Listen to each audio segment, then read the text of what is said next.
Bonjour à toutes et à tous. Bienvenue pour ce nouveau webinaire voilà, organisé par Senwest Entreprise. Donc pour que maintenant, je crois qu'on commence à se connaître, hein, parce que j'organise pas mal de webinaires là, depuis début septembre. Donc je suis Christophe Maurras. Voilà, je suis en charge de la communication pour le compte de l'agence économique Senwest Entreprise. Pour juste un petit rappel, pour rappeler les missions de Senwest Entreprise, nous sommes une structure qui accompagnons les entreprises, comme son nom l'indique, sur leurs différentes problématiques au quotidien, que ce soit la recherche de locaux immobiliers, que ce soit leur financement, que ce soit les conseils RH, le recrutement. Donc n'hésitez pas à venir nous voir. Nous animons aussi en parallèle ce type de webinaire. Voilà, donc je suis ravi de vous retrouver. Alors, webinaire particulier et important, puisque nous avons la chance voilà, d'accueillir parmi nous Monsieur Jacques Fineski, voilà, président du tribunal de commerce Hauts-de-Seine à Nanterre. Voilà, je lui donnerai la parole tout à l'heure. Et puis, webinaire important et particulier parce que, évidemment, il s'inscrit dans un contexte assez instable et effectivement, on va s'attaquer à un tabou, un peu le tribunal de commerce, connu pour la plupart via ses procédures collectives, hein, procédures notamment de redressement et liquidation judiciaire. Mais on n'est pas là forcément pour parler de ces procédures-là, on est là justement pour anticiper la liquidation et le redressement et parler des autres procédures, notamment des procédures de prévention amiable telles que la procédure de conciliation et le mandat ad hoc. Voilà, alors c'est des procédures dont on ne parle pas. On parle souvent en fait des trains qui sont en retard, mais pas forcément, comme on dit, de ce qui fonctionne. Et ces procédures sont très utiles, notamment dans ce contexte-là. Et on va prendre vraiment une heure pour en discuter. Et Monsieur Fineski sera là pour répondre à vos questions, bien sûr, en fonction voilà, des cas particuliers. Donc, nous ne sommes pas très nombreux aujourd'hui. Alors, je ne sais pas si c'est bon signe ou pas. Nous sommes une petite quinzaine. Mais justement, ça va permettre vraiment de pouvoir répondre à vos questions. Et je n'hésiterai pas à vous donner la main, à vous donner la parole pour si vous avez des questions au fil de l'eau. Voilà. Je suis là pour ça, en tant qu'animateur, pour prendre vos questions. Voilà, je pense que j'ai tout dit. On va rentrer directement dans le cœur du sujet. Je laisse la parole donc, à Monsieur Fineski, qui va très rapidement se présenter. Et que peut-être, Monsieur le Président, commencer par déjà un focus un peu sur la situation qu'on vit actuellement, la situation économique, ce que vous voyez vous au quotidien, et quel est votre sentiment pour l'année 2021 qui arrive très très vite. Voilà, je vous laisse la parole. Merci. Merci. Alors bon, effectivement, quelques mots d'abord pour me présenter.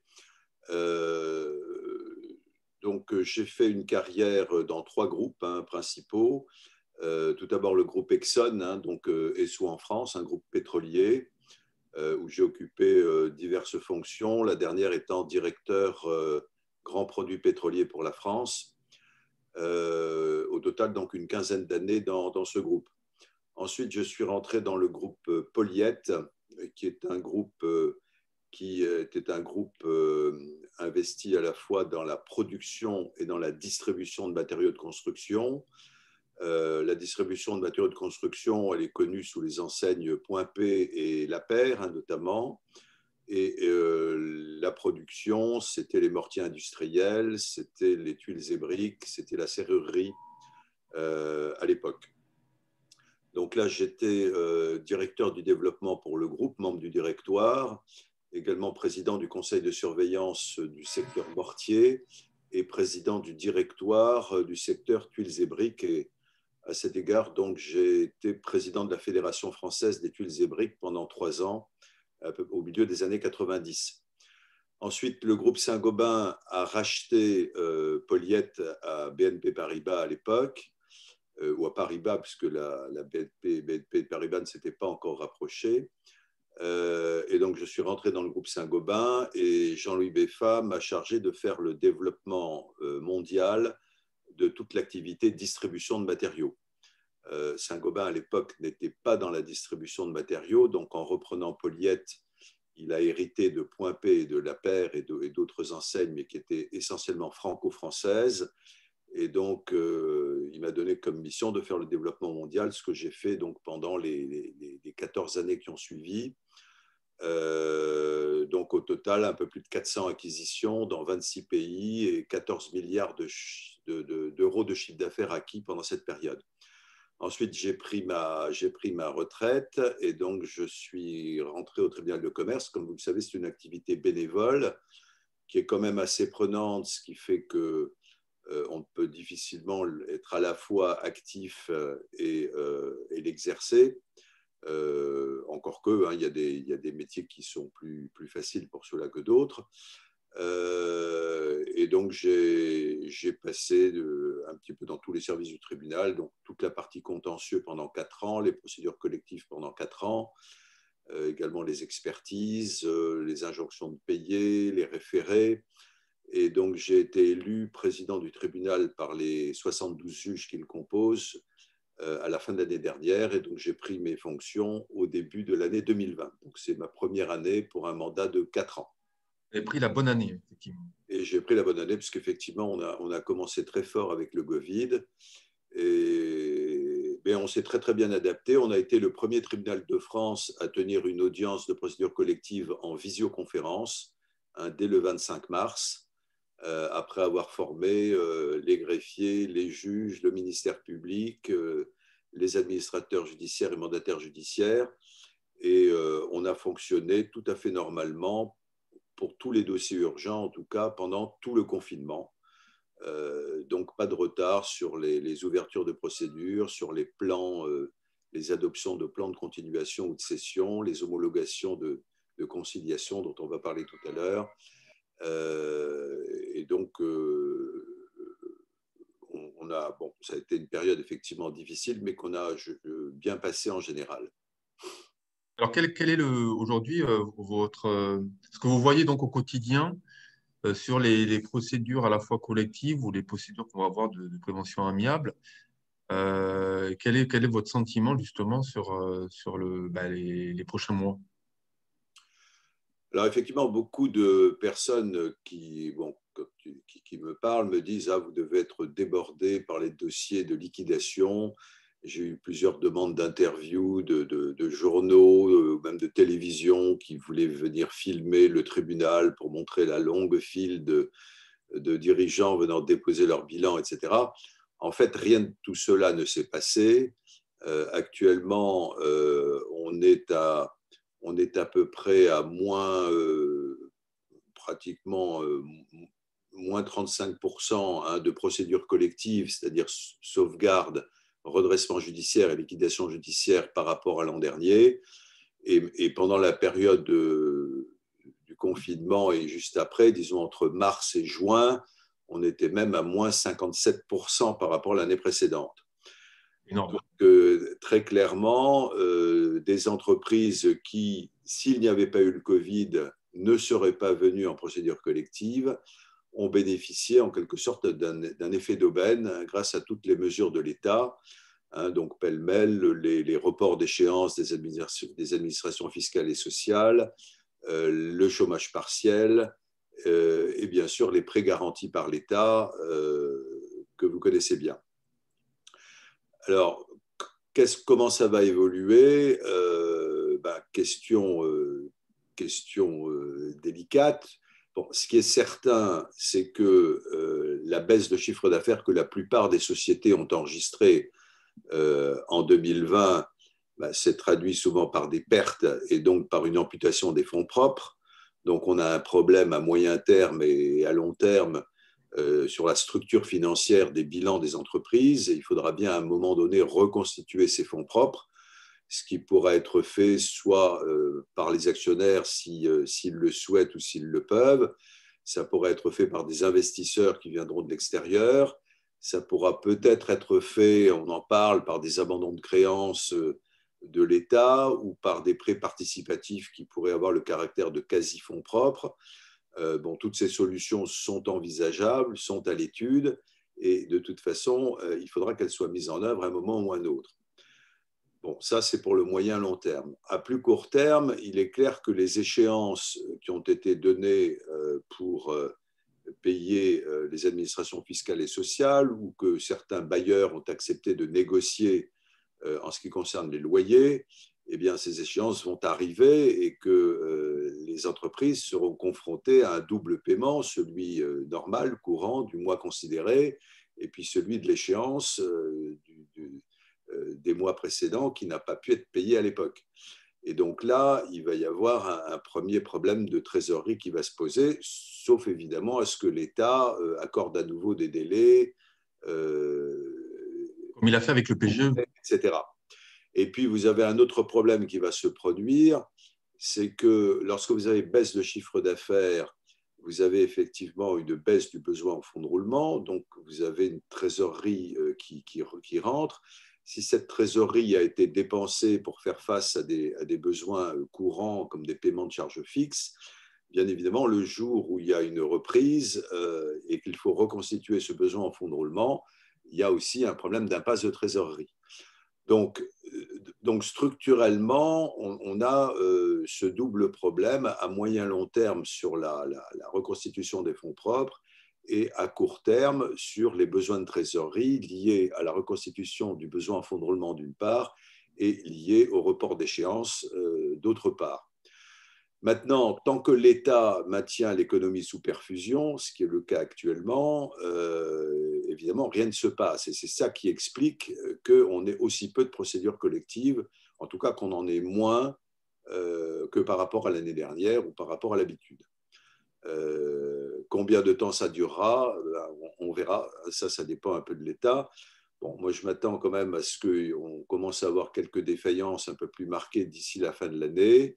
Mais je pense que c'est surtout au printemps 2021 qu'on devrait commencer à voir arriver un certain nombre de, de, de défaillances, hein, puisque malheureusement, rien ne sera effacé et l'État ne va pas indéfiniment maintenir sous perfusion la totalité de l'économie.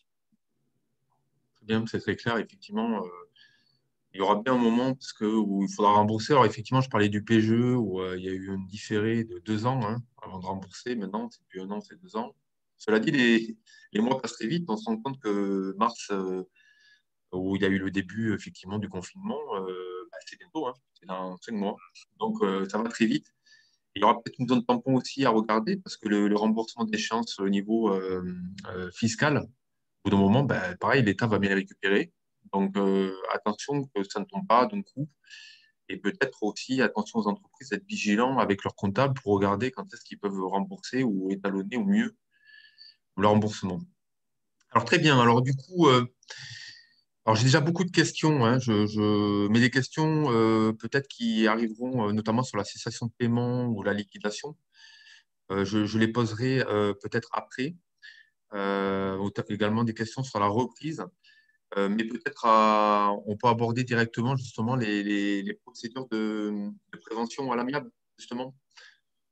Dans ce cas-là, comment ça peut se mettre en place voilà, pour anticiper finalement les premières, je dis bien les premières difficultés. C'est ça, hein. Mhm. Très bien. Alors, je vais faire un partage d'écran hein, pour passer la présentation.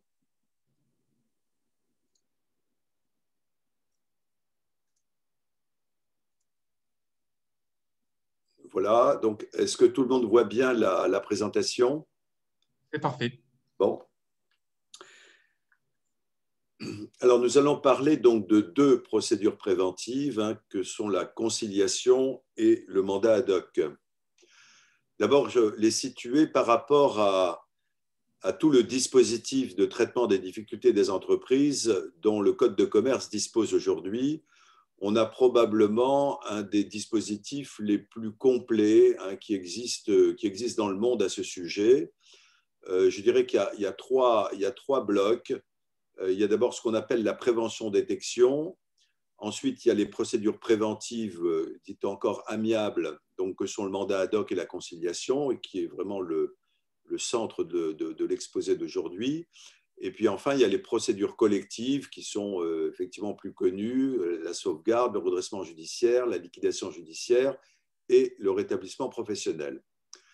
Alors, la prévention-détection, quand même en dire un mot, c'est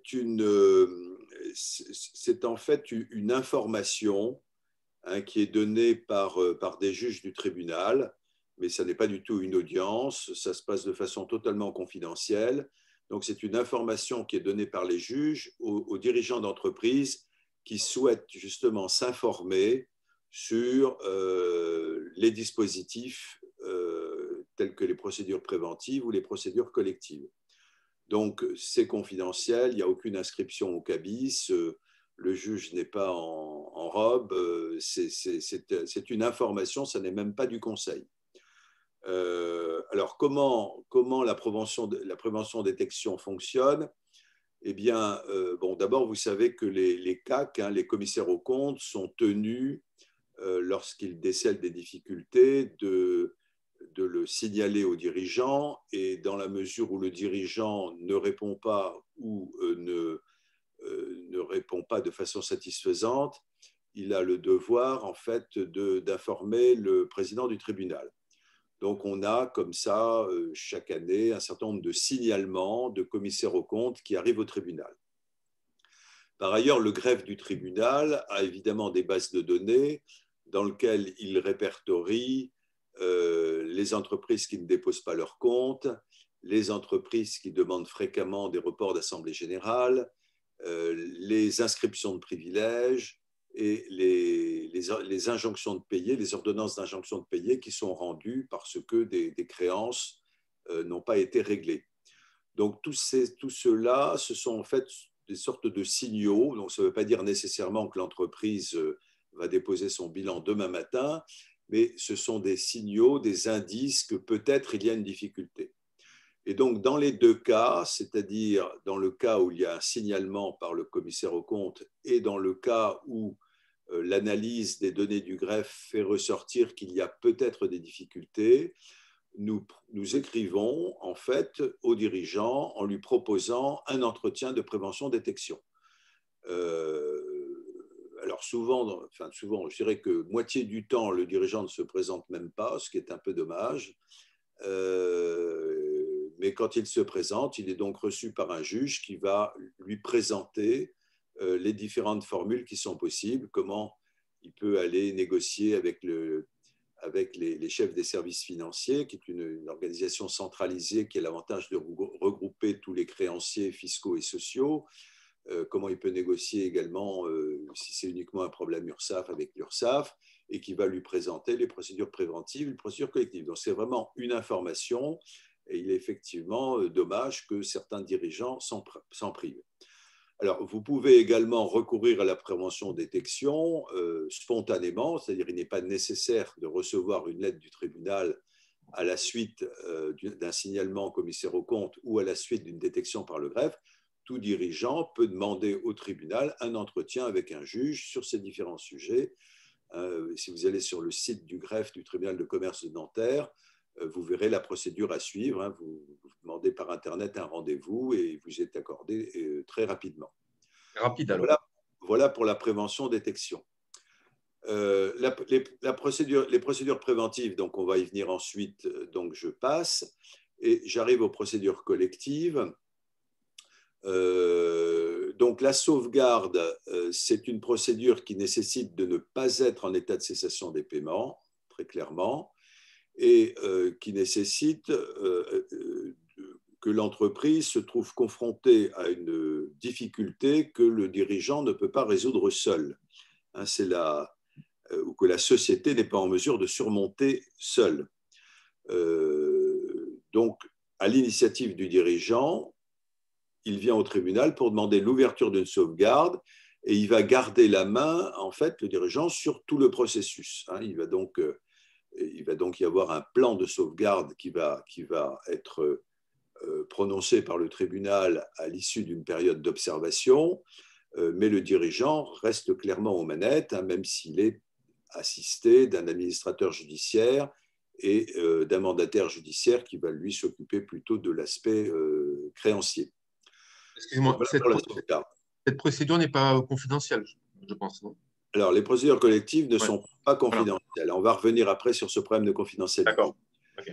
Vous avez ensuite deux procédures, redressement judiciaire et la liquidation judiciaire, qui ont en commun que la société est en état de cessation des paiements. On verra tout à l'heure comment on caractérise la cessation des paiements, mais retenez pour l'instant que dans les deux cas, il y a cessation des paiements.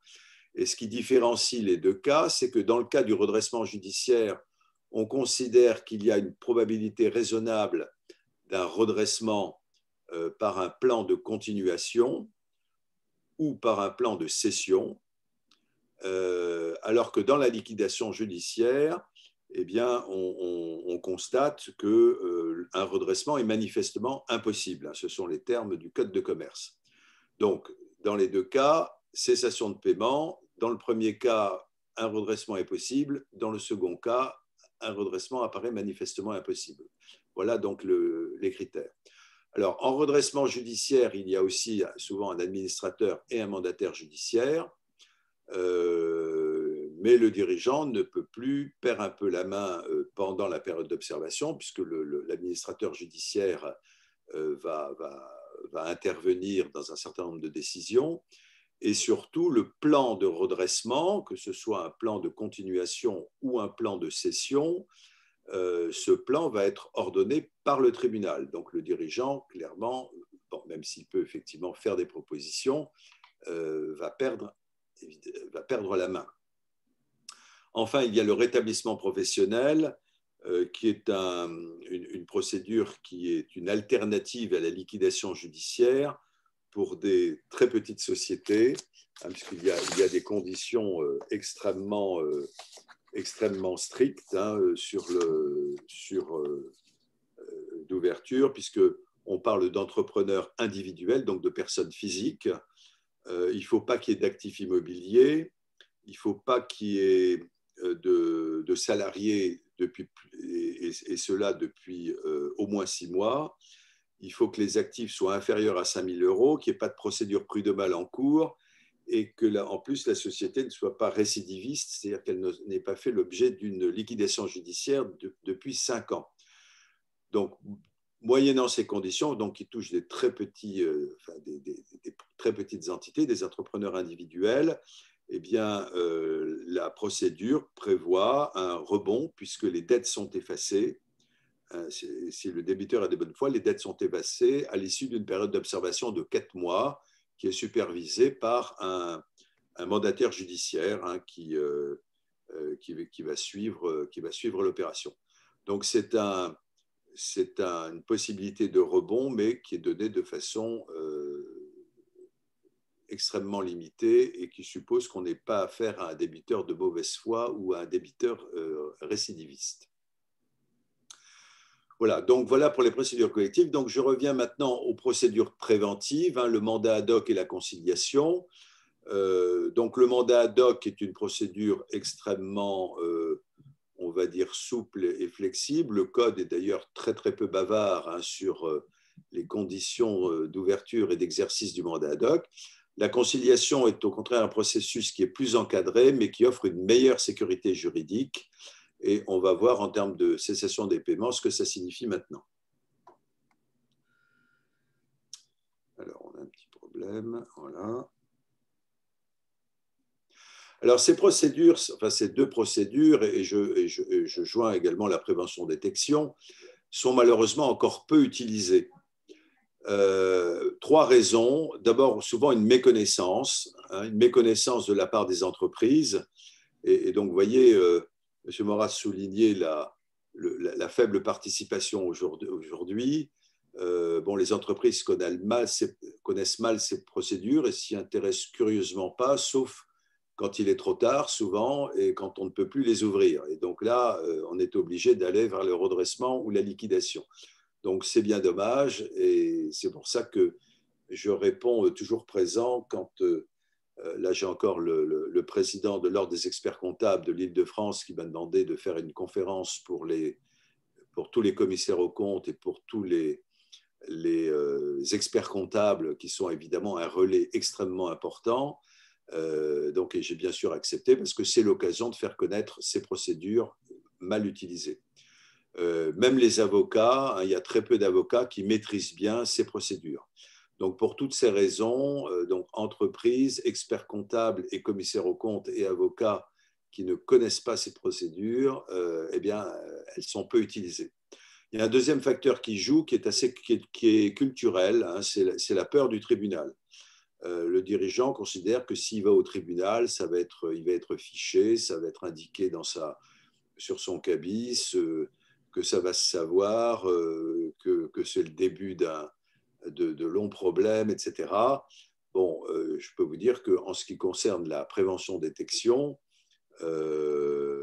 c'est une information pure et simple, aucune trace n'est laissée, et donc il n'y a aucune raison d'avoir peur de cet entretien, bien au contraire.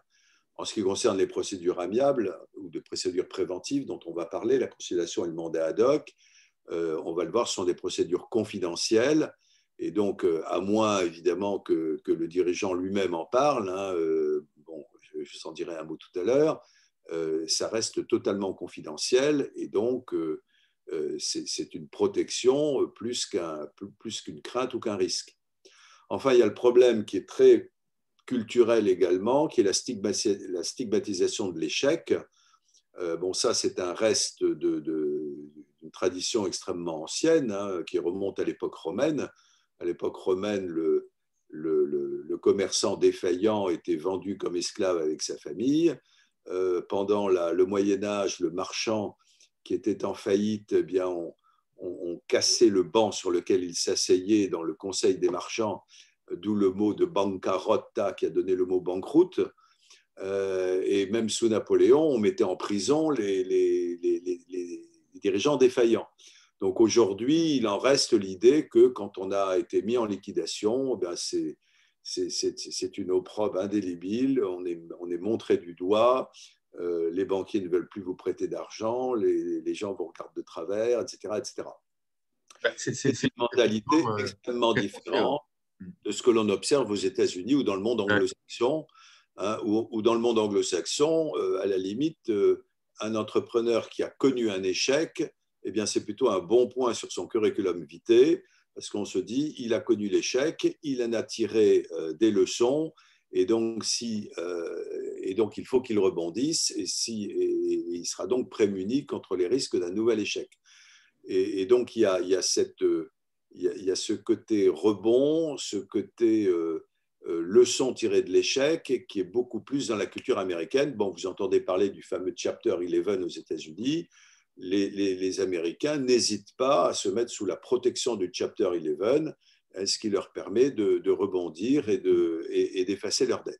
En France, il y a une peur de ça qui fait qu'on attend vraiment le dernier moment, quand tout est déjà très compromis, hein, pour aller au tribunal, et c'est vraiment dommage. Juste une question, Monsieur Fineski, très très rapide. Je crois qu'à l'époque, vous allez me confirmer, on était fiché à la Banque de France quand une entreprise était liquidée, mais je crois que ce n'est plus le cas. Vous pouvez me confirmer ça ou pas? Alors, aujourd'hui, effectivement, enfin, ça c'est assez récent, hein, d'ailleurs, Ouais. effectivement, ces informations disparaissent, en tout cas des cabis, hein, relativement vite. Alors, il faut distinguer sauvegarde, redressement judiciaire et liquidation. Donc, auparavant, je crois que c'était 5 ans. On restait pendant 5 ans avec un cabis marqué par la liquidation judiciaire.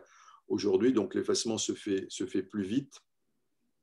Et en ce qui concerne le fichage Banque de France, alors, ce n'est pas encore extrêmement clair, hein. Il y a des discussions actuellement, parce que les banques disent ah oui, mais si on ne sait pas que telle entreprise a des problèmes et qu'on fait des prêts sans le savoir, et qu'après il y a des soucis, ça peut nous poser des problèmes au niveau européen, parce qu'on va considérer qu'on est trop laxiste dans la façon dont on fait nos prêts, qu'on prend trop de risques, etc. Bon, tout ça est donc encore en discussion. Bon, vous savez qu'il y a une directive européenne sur l'insolvabilité des entreprises, que la France est en train de transposer en droit français, avec un objectif de le faire d'ici le mois de juillet 2021. en principe, on devrait avoir un certain nombre de mesures, dont celles dont vous parlez, qui devraient être prises de façon à faciliter le rebond des entreprises et à effacer donc assez rapidement ce problème-là. Mais aujourd'hui, il y a encore quand même des informations qui circulent entre les banques, pas forcément via la Banque de France d'ailleurs, sur le statut de telle ou telle société. Et c'est vrai qu'une société qui a été liquidée ou qu'un dirigeant de société qui a été liquidé a malheureusement plus de difficultés à trouver des crédits pour un nouveau projet que si on avait ce droit au rebond qui existe dans d'autres pays.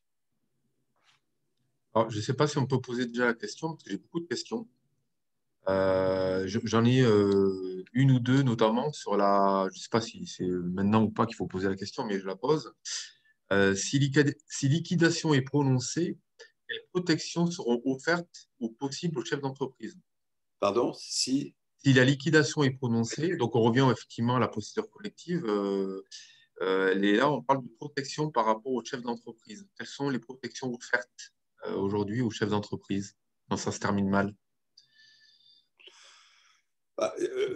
les protections, si vous voulez, lorsque la liquidation est ouverte, hein, le chef d'entreprise est totalement dessaisi. Hein, c'est-à-dire que c'est un mandataire judiciaire qui prend en main totalement l'entreprise. Hein, donc, il va procéder au licenciement s'il y a lieu, qui va vendre les actifs, qui va désintéresser les créanciers. Donc, le chef d'entreprise ne s'occupe plus de rien. Hein, il a simplement à rencontrer le mandataire judiciaire pour lui donner des informations sur un certain nombre de sujets, mais il ne gère plus l'entreprise.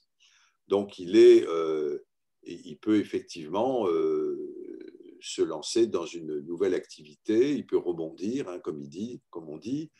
Il peut devenir salarié hein, s'il n'a plus envie d'être à nouveau entrepreneur. Voilà. Donc, il n'a plus. Alors, par contre, s'il était caution personnelle, Ah oui, évidemment, malheureusement, il peut être recherché. Ça, c'est ça dépend du statut. la liquidation, effectivement, ne purge pas, l'engagement de caution qu'il a pu donner. Hein. D'accord. Donc oui, effectivement, en fonction du statut, ça, il faut bien, quand on crée une entreprise, de savoir bien en amont quels sont les risques qu'on peut encourir, quoi. C'est un cas assez fréquent où la Ouais. banque qui fait un crédit demande aux dirigeants de se porter caution solidaire de l'entreprise. Bon, donc, quand l'entreprise est en liquidation et que par définition, la banque ne peut pas récupérer sa mise hein, ou ne la récupère que très partiellement s'il y a quand même quelque chose à liquider, eh bien, elle va évidemment se retourner contre la caution et Hmm. là, le dirigeant va être poursuivi personnellement. Ouais.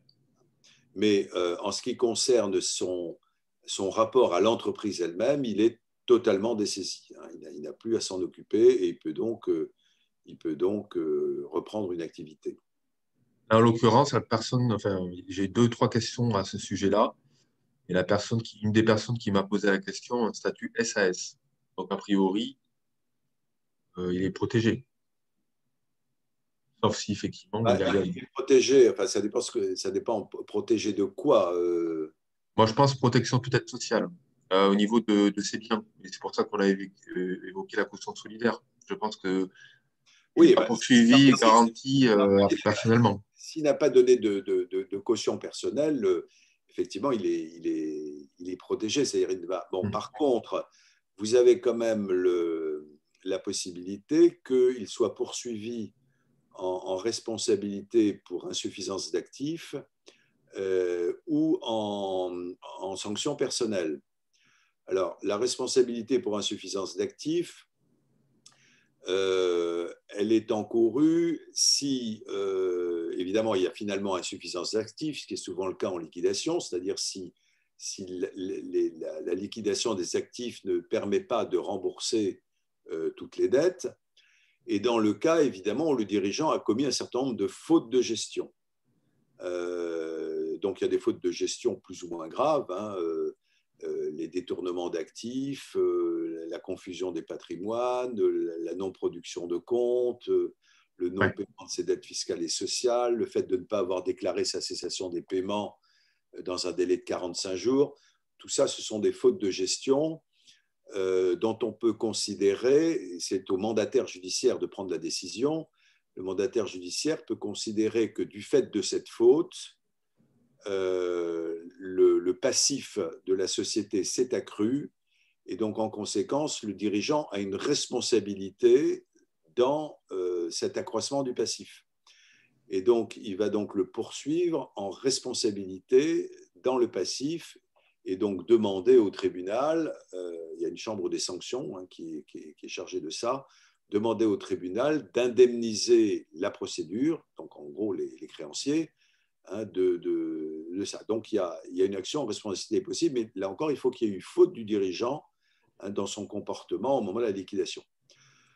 L'autre procédure qui est possible, c'est la procédure de sanction qui va aboutir à des interdictions de gérer ou à des faillites personnelles pour des durées qui peuvent aller jusqu'à 15 ans et qui sont des procédures qui sont soutenues en général par le ministère public. Hein, donc le ministère public qui a vocation à écarter de la vie économique des dirigeants indélicats, des dirigeants voyous hein, qui auraient procédé à des détournements de passifs, à des détournements d'actifs, pardon, qui auraient eu des comportements tout à fait inadmissibles de la part d'un dirigeant qui n'aurait pas. Voilà. Donc l'interdiction de gérer, comme son nom l'indique, c'est l'interdiction de gérer toute entreprise pendant une certaine durée qui peut aller jusqu'à 15 ans.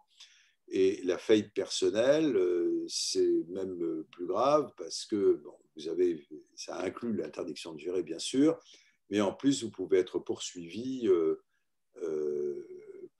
pour des tas au pénal, enfin sur différents sujets. Voilà, donc je passe un peu là-dessus, mais donc retenez que s'il y a eu des fautes de gestion hein, qui sont listées dans le code de commerce, eh bien, il y a effectivement un risque, quand bien même la société aurait été liquidée. Quoi. D'accord, d'ailleurs, il y a... Et quand bien même vous seriez en SAS, en SARL, comme vous venez de le dire. Donc, effectivement, il y a une autre question. Donc, quelqu'un qui a surenchéri, le chef d'entreprise en faillite n'a pas droit au chômage. De quelle aide personnelle pourra-t-il bénéficier? Écoutez, alors là, vous me posez une colle, je ne sais pas. Je ne sais pas. Ça, c'est à voir avec peut-être son expert comptable, peut-être un conseil social, mais je ne sais pas. Alors, déjà, s'il n'est pas poursuivi, c'est déjà Alors, pas nous, mal. il faut dire que le Ouais. tribunal, si vous voulez, le rôle du tribunal s'arrête à partir du moment où la liquidation est prononcée. Bon, sous réserve qu'ensuite il y ait éventuellement cette instance en responsabilité ou en sanction dont je viens de parler.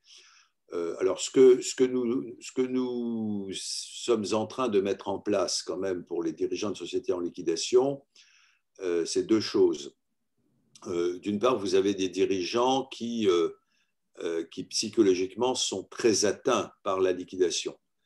Bon, ça se comprend, ils ont souvent investi de l'argent personnel bon, qu'ils ont perdu, ça a représenté des années de leur vie, ils ont des salariés bon, auxquels ils sont attachés et qui se voient licenciés, et donc un certain nombre de dirigeants, évidemment, vivent très très mal la liquidation. Cela peut conduire à des dépressions. Enfin, on parle souvent des 3D, hein, dépression, divorce. Enfin, le premier D, c'est dépôt de bilan, hein, puis dépression et divorce. Et puis, il y a même des cas de suicide. Donc, il y a une association française, hein, nationale, qui s'appelle l'APESA, qui est donc une association. Le ESA, ça veut dire en souffrance aiguë, hein, donc des dirigeants qui sont dans des états psychologiques graves. Et cet APESA, si vous voulez, met en contact ces dirigeants avec des psychologues qui sont préparés pour ça et qui les reçoivent au cours de jusqu'à un maximum de 5 séances pour un peu essayer de dédramatiser, faire le point avec eux. C'est assez similaire aux psychologues qui interviennent, vous savez, quand il y a des attentats terroristes ou quand il y a des problèmes qui affectent gravement la psychologie des individus.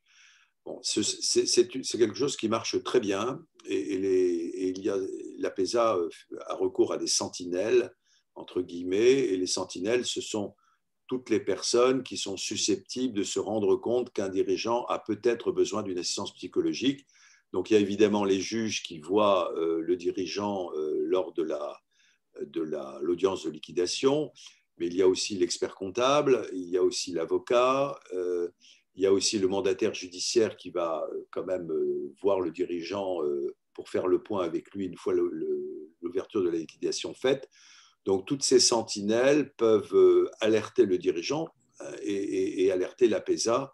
La décision, évidemment, revenant finalement au dirigeant lui-même qui dit « bon, je suis intéressé ». Et donc, l'APESA est financée par des dons ça peut être l'ordre des experts comptables, ça peut être l'ordre des administrateurs et mandataires judiciaires, ça peut être des chambres de commerce, etc. Donc, ça ne coûte rien aux dirigeants et il peut bénéficier donc de 5 séances avec un psychologue préparé. Donc ça, c'est la première chose pour essayer de tempérer en tout cas le côté psychologique d'une liquidation.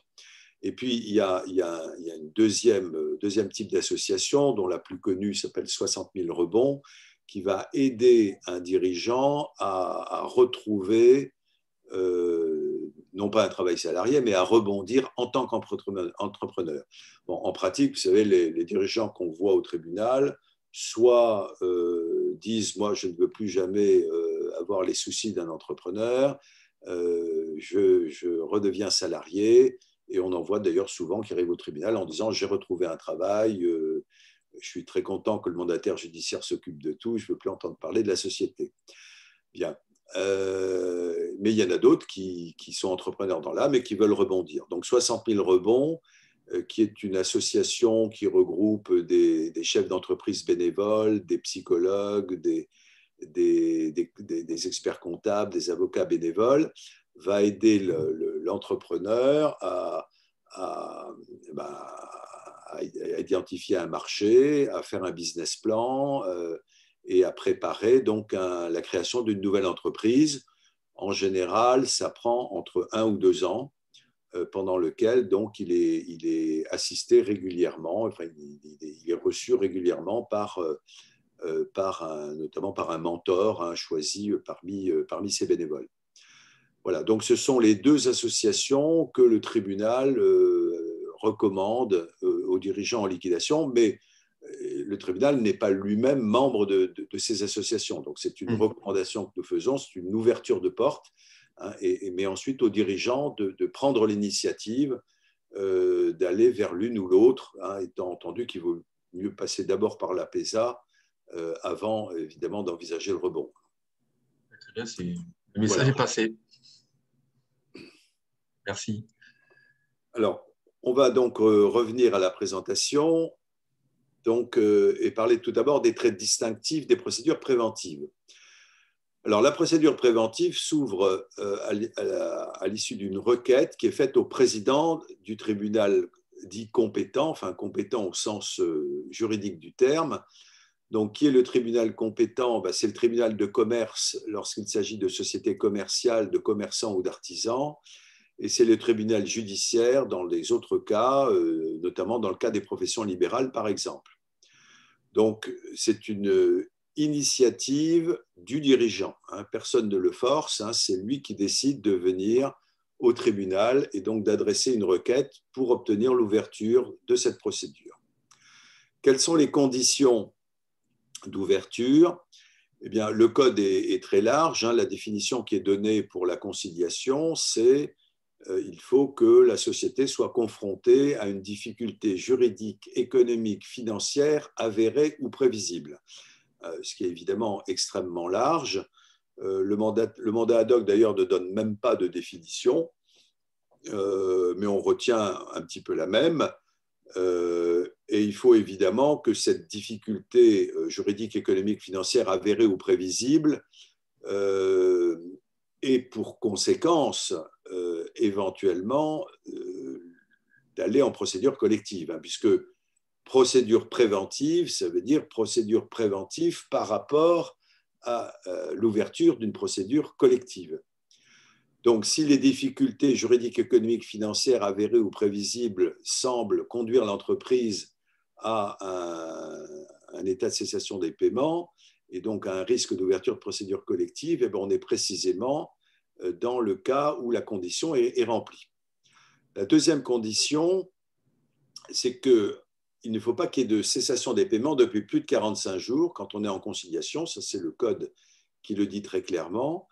Et quand on est en mandat ad hoc, alors le mandat ad hoc ne pose pas cette condition, mais le mandat ad hoc, au fond, qui est une procédure très souple, n'empêche pas la société de respecter la règle qui est que quand on est en cessation de paiement depuis plus de 45 jours, eh bien, on doit demander l'ouverture d'une procédure collective de redressement judiciaire ou de liquidation judiciaire, comme on l'a vu tout à l'heure.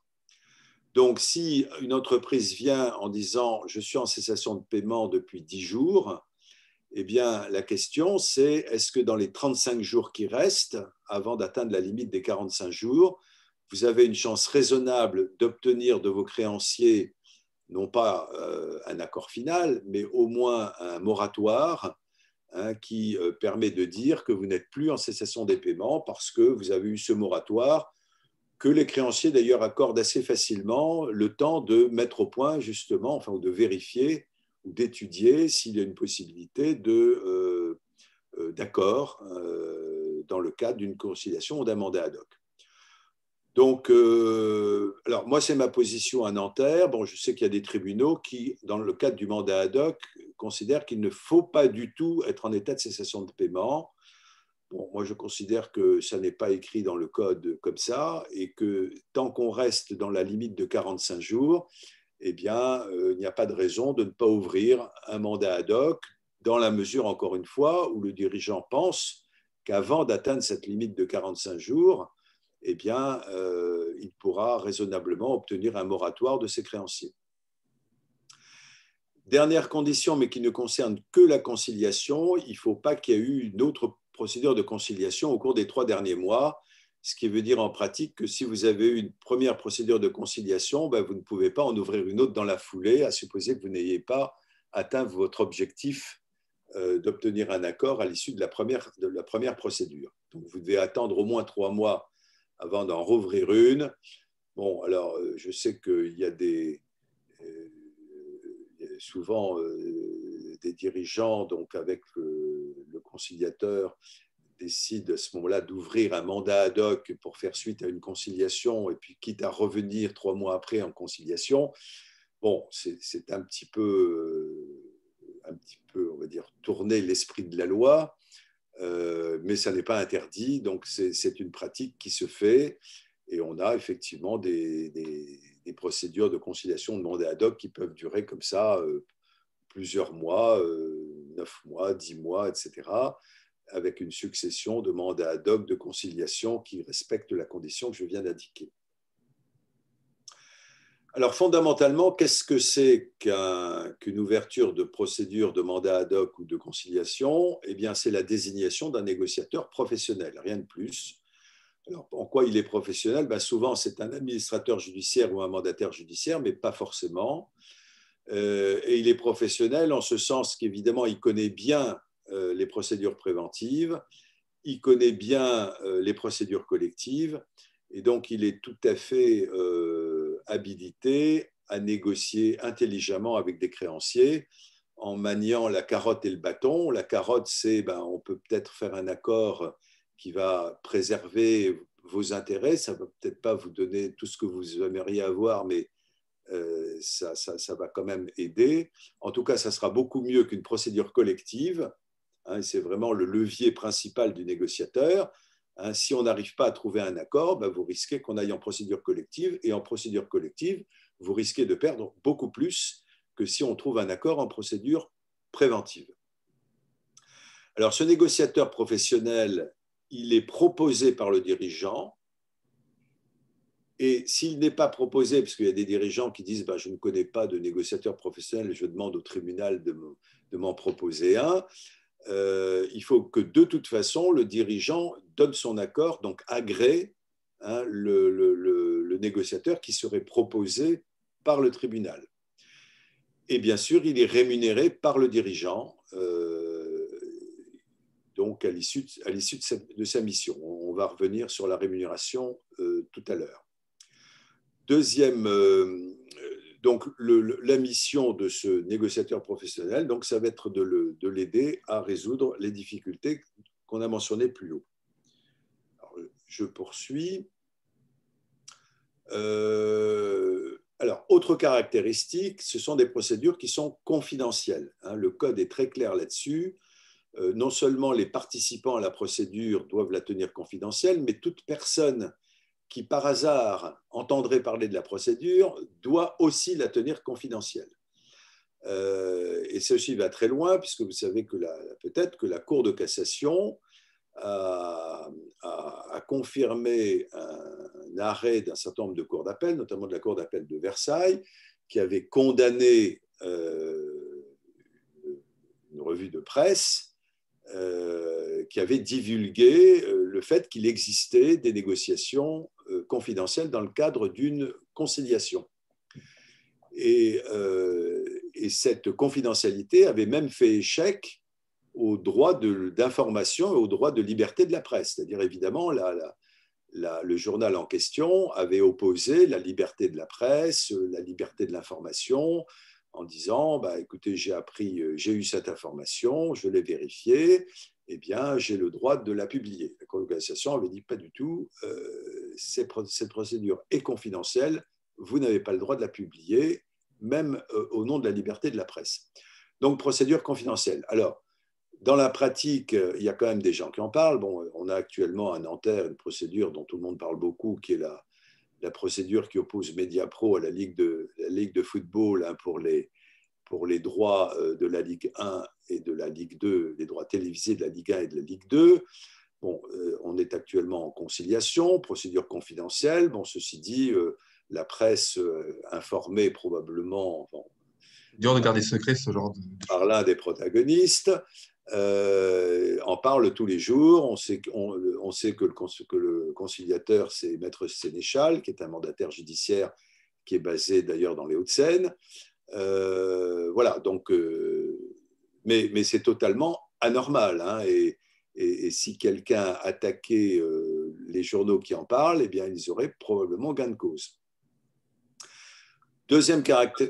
Autre caractéristique, ce sont des procédures non coercitives, c'est-à-dire que c'est vrai que le mandataire ou le conciliateur est nommé par le tribunal, mais disons que ça donne simplement une certaine solennité à son rôle et ça lui donne le poids pour dire attention, si on n'a pas un accord, vous risquez la procédure collective, ce qui sera pire pour vous.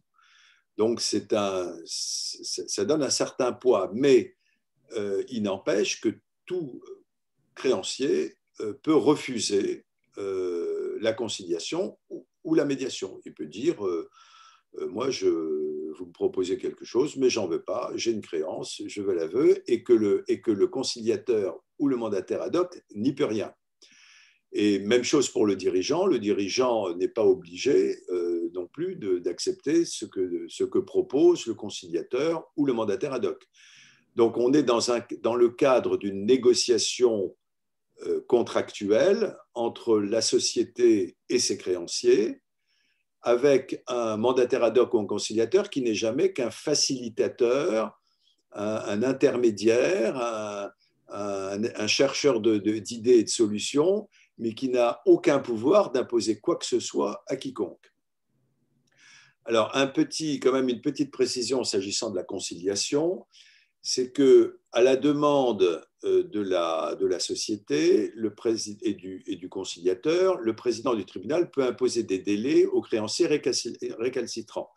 Bon, ça, c'est un cas qui peut se produire. Vous avez une négociation à laquelle la plupart des créanciers répondent, et puis il y a un créancier récalcitrant qui dit « moi, j'en ai rien à faire, je veux récupérer ma créance, je vais au tribunal, je demande une saisie des comptes, etc. etc. » Donc, le président du tribunal peut imposer des délais en disant bah, « écoutez, votre créance, elle vous sera payée sur 2 ans,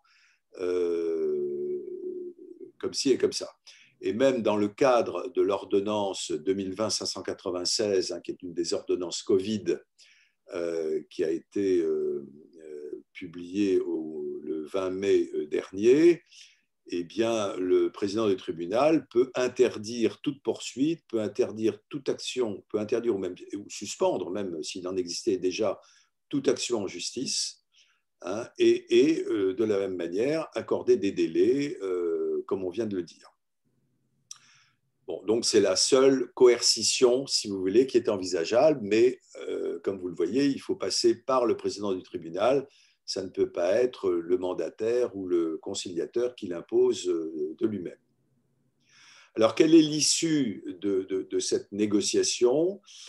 Eh bien, l'issue, fondamentalement, c'est un accord contractuel. On parle d'un protocole d'accord, d'un accord avec des créanciers, bien sûr, avec les actionnaires, parce que souvent les actionnaires peuvent être mis à contribution, et donc il est prévu dans l'accord, par exemple, qu'ils vont remettre de l'argent, condition d'ailleurs que les créanciers souvent réclament, et puis des nouveaux financeurs. Il peut y avoir un nouvel actionnaire qui arrive, un fonds d'investissement, de nouvelles banques ou de nouveaux prêts qui sont consentis par des banques. Donc l'accord va prévoir tout ça, hein, qu'acceptent les créanciers existants, qu'acceptent les actionnaires existants, qu'acceptent les nouveaux financeurs, qu'ils soient de nouveaux actionnaires ou qu'ils soient de nouveaux prêteurs. On peut aller. Alors, l'accord contractuel a une valeur en soi. C'est un contrat, donc il doit être respecté. Mais dans le cadre de la conciliation, souvent, les créanciers et les nouveaux financeurs souhaitent un constat ou une homologation de l'accord. Donc, on va voir maintenant ce qu'apporte l'homologation. Alors, le constat, ça donne un peu plus de force, si vous voulez, à l'accord contractuel. C'est un constat qui est fait par le président du tribunal. Donc, ça reste totalement confidentiel puisque ça s'arrête au président du tribunal et ça permet simplement d'acter qu'il y a eu un accord qui a été signé, que cet accord met fin à l'état de cessation des paiements, que cet accord ne porte pas préjudice à des créanciers qui n'auraient pas fait partie de l'accord, parce que, bon, j'ai oublié de le dire, mais l'accord contractuel, il n'est pas nécessaire de le négocier avec tous les créanciers, hein. Souvent, on va choisir les quelques créanciers importants qui vont permettre, si on obtient un accord, d'échapper à l'état de cessation de paiement. Mais on ne va pas aller chercher les 200 fournisseurs à qui on doit un peu d'argent, hein. Donc, le constat, par contre, vise à vérifier que l'accord ne se fait pas au détriment de créanciers qui n'auraient pas été invités à participer à l'accord. Et donc, moyennant ces conditions, l'accord va alors avoir ce qu'on appelle force exécutoire, donc ce qui donne une certaine garantie juridique à sa bonne exécution. On peut aller un cran plus loin, donc avec l'homologation, et je vais en dire un petit mot. Alors, encore une fois, le constat ou l'homologation, c'est uniquement dans le cadre de la conciliation. Et la différence entre l'homologation et le constat, c'est que ça n'est pas devant le président du tribunal, c'est devant le tribunal lui-même. Donc, c'est devant une formation de jugement. Et donc là, il va y avoir rupture de confidentialité. Donc, j'y arrive. Alors, quels sont les avantages quand même de l'homologation ? Parce que, effectivement, elle est souvent demandée par les créanciers et par les nouveaux financeurs. D'abord, c'est que les garants et les co-obligés peuvent se prévaloir de l'accord. Donc ça, c'est important. On a parlé tout à l'heure du dirigeant qui était caution. Eh bien, s'il y a un accord, eh bien, le dirigeant peut s'en prévaloir. Donc, si par exemple un créancier a accepté que sa créance soit payée sur 2 ans, eh bien, le créancier ne peut pas se retourner contre la caution en disant bah, peu importe que je sois payé sur 2 ans, vous allez me payer tout de suite parce que vous êtes caution. Hein. Donc la caution bénéficie de l'accord. Deuxième avantage, dans le cas où ultérieurement il y aurait malgré tout une cessation des paiements, d'une part, la date de cessation des paiements ne peut être antérieure à l'homologation. Donc, vous savez que la date de cessation des paiements, c'est un point extrêmement important parce que toutes les opérations postérieures à cette cessation des paiements sont considérées comme faits en période suspecte et peuvent donc être annulées. Hein, ce qui est le cas, par exemple, si un paiement est intervenu, si une cession est intervenue pendant la période suspecte, eh bien, le mandataire judiciaire peut dire, eh bien non, la cession doit être réintégrée dans le patrimoine de la société et donc elle est annulée. Donc là, l'avantage de l'homologation, c'est qu'on ne peut pas faire remonter la date de cessation des paiements avant l'homologation de l'accord. Deuxième avantage, et c'est pour ça d'ailleurs que les apporteurs d'argent frais, donc les nouveaux financeurs, demandent l'homologation, c'est qu'il existe un privilège dit de conciliation pour tous les apporteurs d'argent frais, hein, donc qu'il s'agisse de nouveaux investisseurs ou qu'il s'agisse de nouveaux prêteurs, à l'exclusion quand même des actionnaires existants. Ce privilège de conciliation fait que s'il y a donc cessation des paiements ultérieurs, ils vont bénéficier d'une priorité de paiement qui vient tout de suite après les frais de justice et après les super privilèges des salaires. Donc, ils sont payés de façon privilégiée par rapport à tous les autres créanciers grâce à ce privilège de conciliation. Donc, c'est un privilège extrêmement important hein, qui protège, si vous voulez, tous les apporteurs d'argent frais qui vont permettre à l'entreprise donc de rebondir. Dernier point qui peut intéresser des sociétés, notamment non personnelles, c'est la levée de toute interdiction d'émettre des chèques. Donc ça, c'est l'homologation qui le permet. L'inconvénient de l'homologation, c'est la perte de confidentialité. Alors, l'accord n'est pas publié, hein, on n'a pas le détail de l'accord publié, même au greffe, hein, mais il y a quand même un jugement qui est rendu par le tribunal. Et ce jugement dit qu'il y a eu un accord, cite qui fait partie de l'accord, et donc il est connu qu'il y a eu effectivement à ce moment-là une conciliation. Alors concrètement, comment se passe la procédure devant le tribunal de commerce? Donc si vous souhaitez l'ouverture d'une conciliation ou d'un mandat ad hoc, il faut adresser le dossier donc à l'adresse internet qui est indiquée là, audience@greffe-tc-nanterre.fr. Vous pouvez avoir plus d'informations sur le dossier à remplir, soit en consultant l'article R611-22 du Code de commerce, soit en allant sur le site du greffe hein, qui vous indique ce qu'il faut remplir. Alors, je n'ai pas fait de slide sur ce qu'il faut mettre, je vous le cite rapidement. Vous avez d'abord un extrait CABIS, évidemment, à remettre. Vous devez attester sur l'honneur qu'il n'y a pas eu de procédure de conciliation dans les 3 mois précédents si vous demandez une conciliation. C'est une des conditions qu'on a vues. Vous devez également démontrer qu'au moment du dépôt de la demande, vous n'êtes pas en cessation de paiement depuis plus de 45 jours. C'est la condition également qu'on a vue. Vous devez également indiquer, enfin même joindre votre accord sur la proposition de rémunération du mandataire ad hoc ou du conciliateur, en sachant que bon, dans le cas où vous n'avez pas vous ne proposez pas au départ de conciliateur ou de mandataire ad hoc, le tribunal va vous en proposer, vous proposer une liste en tout cas, et vous allez en choisir un, et vous devrez avoir négocié ces honoraires avant que l'ordonnance ne soit émise. Et puis, vous avez toute une série de documents, on va dire, un peu habituels, donc l'état des créances et des dettes, l'état des sûretés, des engagements hors bilan, les comptes annuels des 3 derniers exercices, le tableau de financement, etc. Voilà, donc ce sont en fait les informations qui sont nécessaires pour vérifier que les conditions sont remplies, qu'il y a de vraies difficultés et qu'il y a quand même une probabilité raisonnable d'en sortir. Parce que si on se rend compte que les difficultés sont telles qu'il est urgent d'ouvrir une procédure collective, on ne va pas ouvrir effectivement une procédure de mandataire ad hoc ou de conciliateur uniquement pour le principe. Alors, dans le cas où il y a donc le dossier est arrivé, donc on va vous proposer une audience ou une visioconférence sous 2 ou 3 jours. Bon, c'est un peu plus long pour la conciliation parce qu'il faut l'avis du ministère public sur la rémunération du conciliateur et le ministère public a 48 heures pour donner son avis.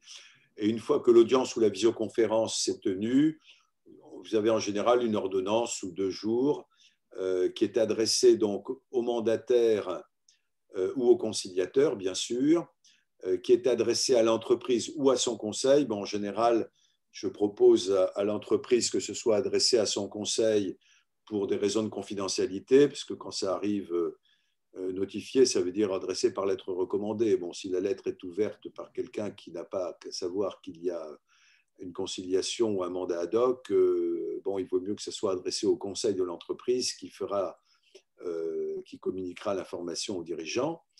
Et puis, le code prévoit que ce soit communiqué au commissaire aux comptes et au ministère public. Donc ça, c'est le greffe qui le fait dans le cas de la conciliation.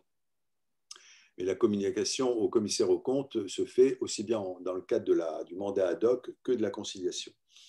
Par contre, le dirigeant n'est pas tenu d'informer le CSE de l'entreprise, hein, toujours pour les raisons de confidentialité que j'ai mentionnées.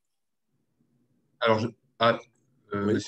alors, il est 10h11. Est-ce que du coup, on touche à la fin ou est-ce qu'on peut poser des questions sur… J'ai un dernier slide.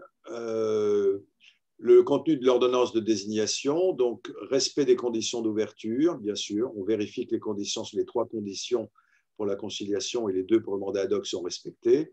On désigne évidemment le nom du conciliateur, du mandataire ad hoc, la durée de la mission. Donc la durée légale pour une conciliation, c'est 5 mois, 4+1. Pour un mandat ad hoc, pas de limitation, mais en pratique, j'ouvre pour 2 à 4 mois, avec un rapport intermédiaire au bout de 4 à 6 semaines pour vérifier si, au vu des premières négociations, on a une chance raisonnable d'aboutir à un accord. La mission est également détaillée. Il s'agit évidemment d'assister le requérant dans ces négociations. Donc, on peut citer des négociations précises, des interlocuteurs spécifiques, mais je rajoute souvent un chef de mission ombrelle, si je puis dire, de façon à laisser le soin au mandataire ou ad hoc ou au conciliateur le soin de rechercher toute solution intelligente qui permettrait de mettre fin aux difficultés de l'entreprise, parce qu'il peut y avoir de nouvelles idées qui apparaissent pendant la mission. Et dernier point, la rémunération. Donc, le contrat qui prévoit la rémunération est annexé à l'ordonnance. Donc, c'est pour ça qu'il faut qu'il soit conclu avant que l'ordonnance soit rendue. Et ce contrat, c'est souvent, en pratique, un contrat au temps passé, donc rémunération à l'heure, plus une commission de succès qui va dépendre de la complexité des négociations, du succès qu'elle a eu, et qui est à la discrétion, évidemment, du dirigeant, hein, qui dira, voilà la commission que je vous alloue, vous mandataire ou conciliateur, qui m'avait aidé avec succès dans ce dossier. Le code prévoit qu'il y a un plafond global de toute façon, donc un plafond qui englobe le temps passé et la commission de succès, de façon à éviter tout excès. Et le ministère public est particulièrement attentif à ce que ce plafond soit raisonnable.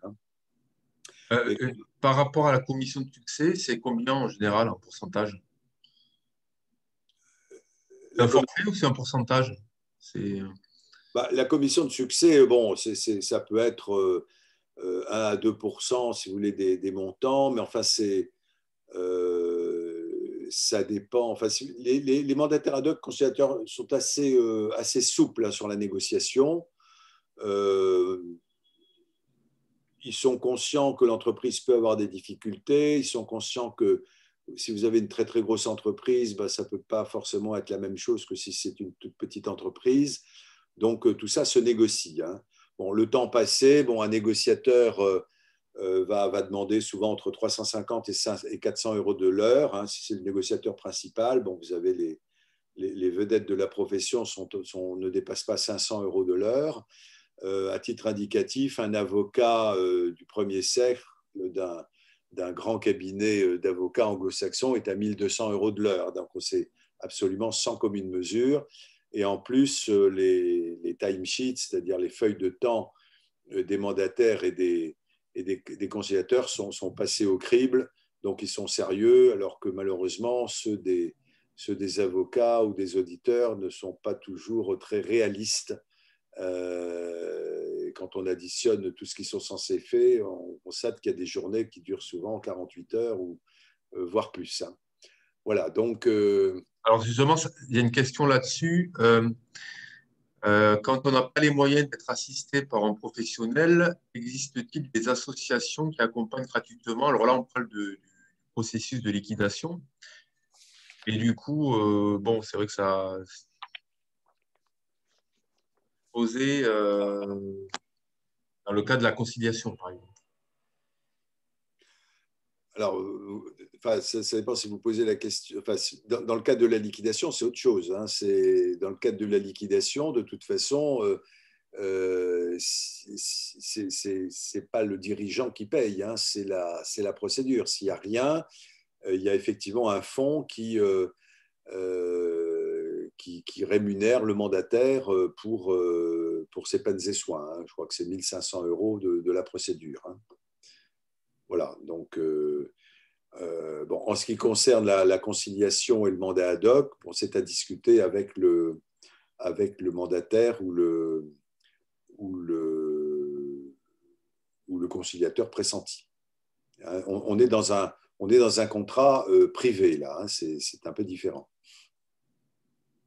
D'accord. Mais il y a des conciliations mandat ad hoc qui se font à des tarifs relativement faibles, hein, notamment si la mission n'est pas très compliquée, s'il y a un seul créancier, etc. Donc Oui, parce qu'effectivement, je pense que cette notion de rémunération est importante, surtout quand on a déjà pas les reins solides et qu'on voit déjà qu'on a des difficultés. oui. Je pense que la question de la négociation autour de la commission, alors si c'est une commission, effectivement, succès, ça va.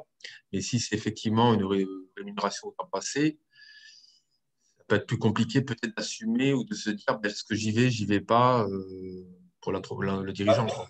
Oui, mais le mieux, c'est de prendre lien avec un conciliateur ou un mandataire et puis d'en discuter avec lui, parce que lui par son expérience, a une bonne idée du temps que ça peut prendre. Sur des négociations, il y a des négociations qui sont extrêmement longues et complexes, comme celle de Mediapro avec la Ligue de foot en ce moment est particulièrement compliquée. Mais vous avez beaucoup de négociations qui sont extrêmement rapides parce que finalement, les acteurs connaissent bien les règles du jeu. Et donc en 2 séances de discussion, on peut arriver à un accord rapide. Mais je ne peux pas vous donner, si vous voulez, de règles générales. C'est un peu du cas par cas. Et donc, le mieux, c'est qu'il y ait une discussion avec le conciliateur ou le mandataire pressenti, que le dirigeant expose un petit peu les difficultés qu'il a, et c'est le mandataire et le conciliateur qui va l'aider à apprécier un petit peu. Et comme vous avez ce concept de plafond global, eh bien, le dirigeant sait où il va. Il sait qu'au pire, ça ne dépassera pas un certain montant. Donc après, il voit s'il le fait ou pas, quoi. Et puis, au retour sur investissement, on parle quand même de 84% de chances de succès. Donc, dans le cas de ces préventions amérindiennes. Absolument. Les chances de succès sont extrêmement fortes parce que c'est vrai que l'argument si on n'arrive pas à un accord, vous risquez la procédure collective, marche. Et puis en plus, je dirais que maintenant, entre professionnels, les règles du jeu sont quand même assez connues. Les créanciers savent que c'est leur intérêt de le faire. Donc, tout peut se passer relativement vite. Hein. Ce qui coûte le plus cher dans ces procédures, ce n'est pas tellement le mandataire ad hoc ou le conciliateur, c'est les avocats conseils, c'est les cabinets d'audit conseils, c'est les sociétés qui vont faire des business plans, etc. etc. Ils représentent l'essentiel des coûts dans les grosses conciliations, dans le gros mandat ad hoc. Hein, le coût du mandataire, du conciliateur lui-même, qui joue pourtant le rôle essentiel, est extrêmement faible précisément parce qu'il est encadré. D'accord. Alors, j'ai une question. Quelle différence entre AJ et MJ? Alors, je ne sais pas exactement à quoi ça fait référence. Un AJ, ça veut dire administrateur judiciaire Ah oui, et d'accord, ok, mandataire judiciaire. mandataire judiciaire. Bon, donc l'administrateur judiciaire, il y en a à peu près une centaine en France.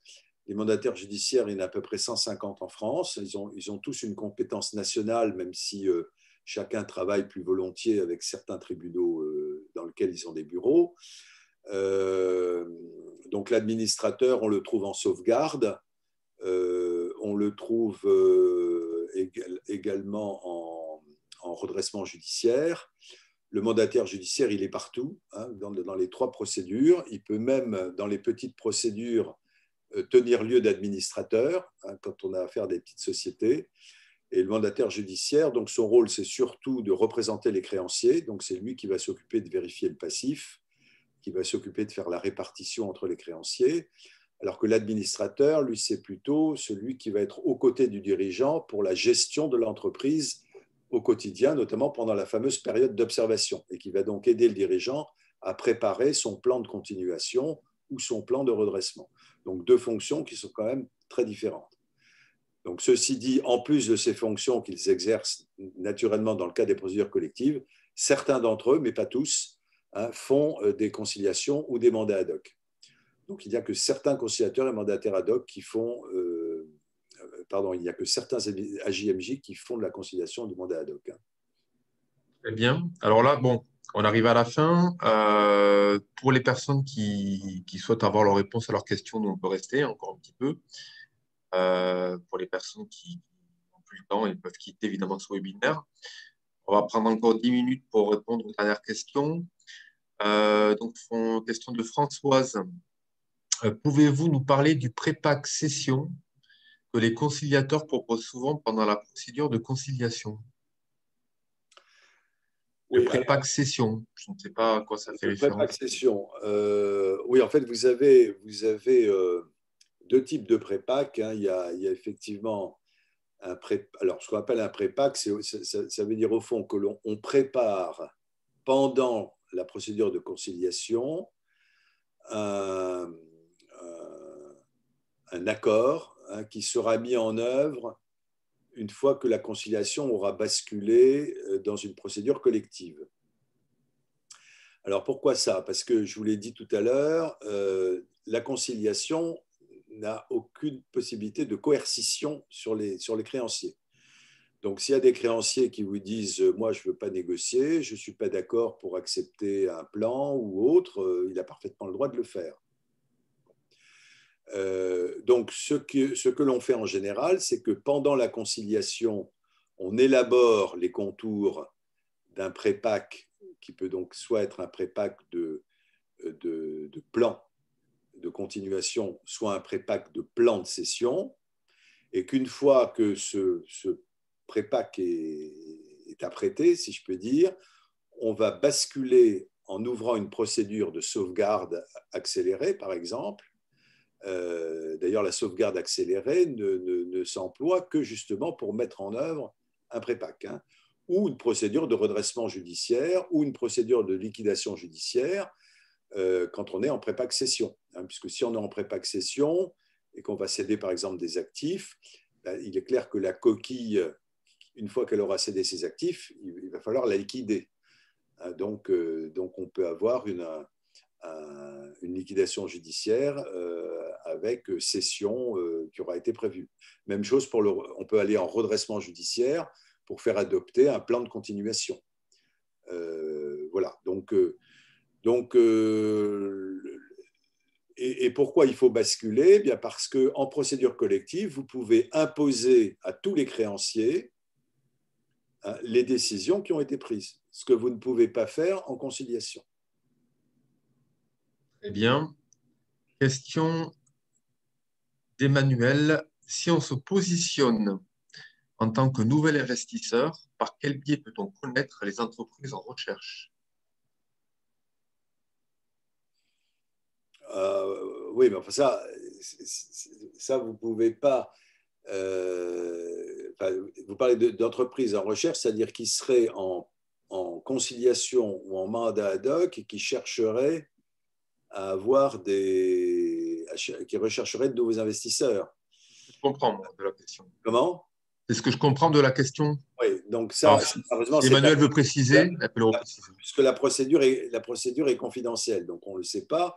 Disons qu'en général, ce qui se passe quand il apparaît évident que la solution aux difficultés, c'est de trouver un nouvel investisseur, évidemment, le conciliateur ou le mandataire va en parler au dirigeant, et c'est le dirigeant souvent qui dit, voilà, j'ai peut-être que tel concurrent serait intéressé par reprendre mes activités, donc ça c'est si on envisage un plan de cession.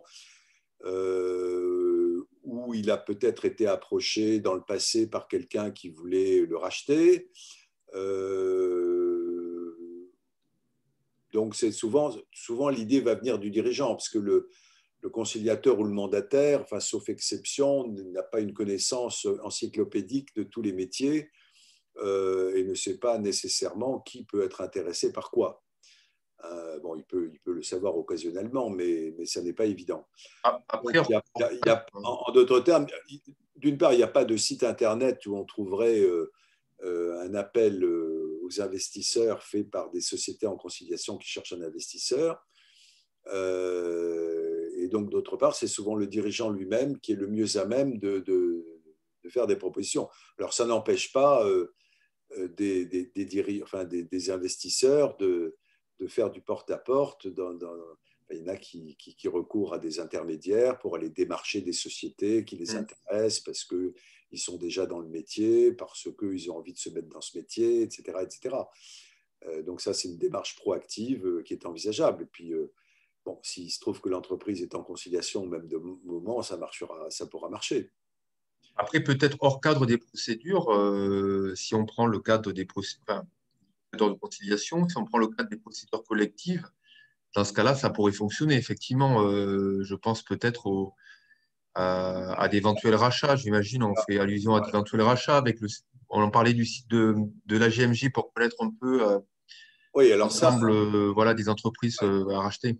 Alors ça, c'est autre chose, puisque effectivement, lorsqu'on est en procédure collective, donc soit en redresse, donc en sauvegarde, mais plus souvent en redressement judiciaire, et qu'on envisage un plan de cession, mais également en liquidation, parce qu'il peut y avoir en liquidation des liquidations de fonds de commerce, bien le mandataire judiciaire est chargé de faire une annonce sur le site des AGMJ pour dire il y a telle affaire à vendre, et il va faire une data room qui va être ouverte aux candidats. Très bien. Mais ça, donc tout administrateur ou tout mandataire donc, qui envisage de faire une vente de ce genre, donc en général va aller sur le site des AGMJ passer une annonce, et souvent fait également des annonces dans des journaux classiques comme les Échos ou comme le Figaro. Donc il faut être à l'affût de ce genre de propositions. Et il y a également les greffes des tribunaux, on peut aller consulter au greffe des offres qui sont faites. Je rebondis justement sur la question de Christian Novella qui avait été posée au tout début, voilà, toujours par rapport à la reprise. À proposition même meilleure que les autres, quelles sont les véritables chances d'un repreneur individuel face à des personnes morales?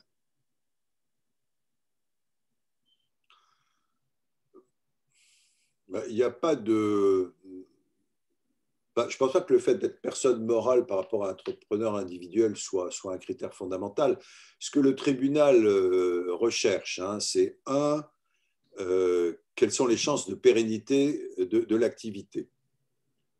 Donc, bon, à Nanterre, si vous voulez, notre philosophie, c'est priorité à la pérennité de l'activité. Donc, c'est éventuellement… Bon, il ne faut pas évidemment qu'il y ait une différence de prix gigantesque, mais il nous est arrivé de donner la priorité à un repreneur qui nous paraissait plus sérieux et plus solide, mais moins cher, hein, par rapport à un repreneur sur lequel on avait des doutes et quand bien même son offre était plus élevée.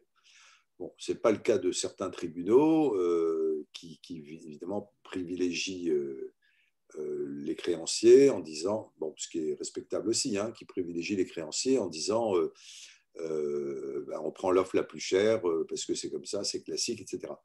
Donc nous, notre premier critère, c'est la pérennité. Deuxième critère, la préservation de l'emploi.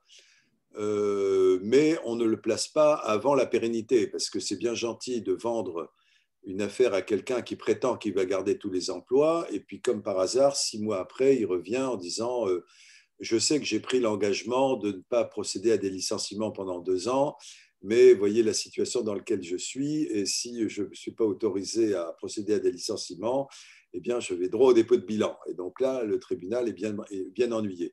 Donc là aussi, on préfère qu'il y ait un peu plus de licenciements, mais avec un business plan sérieux et crédible, plutôt que de quelqu'un qui vous promet monts et merveilles en matière d'emploi, mais dont on sait qu'il y a un gros risque que quelques mois après, on arrive à une situation pire qu'avec l'autre repreneur. Bon, et les créanciers, bien sûr, le prix est important. Il ne s'agit pas non plus qu'il y ait des écarts gigantesques. Donc, ce sont vraiment les 3 critères qu'on retient. Et donc, en ce qui concerne la pérennité, et c'est peut-être là que ça rejoint un peu la question qui est posée, bon, il est clair que on va privilégier un repreneur qui paraît plus solide financièrement, qui paraît avoir un business plan plus sérieux, qui paraît être plus crédible par son historique professionnel et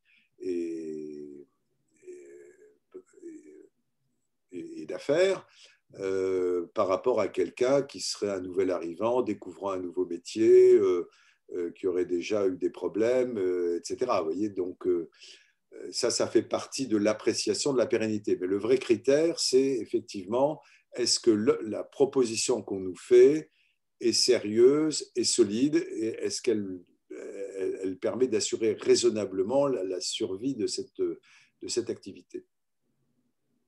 Très bien, donc effectivement, un repreneur individuel, d'après ce que je comprends, quand même ses chances face à peut-être Un à… repreneur individuel ayant une bonne expérience professionnelle dans un métier, ayant démontré que il savait gérer de façon efficace, qu'il gagnait de l'argent, qu'il s'était bien développé, qu'il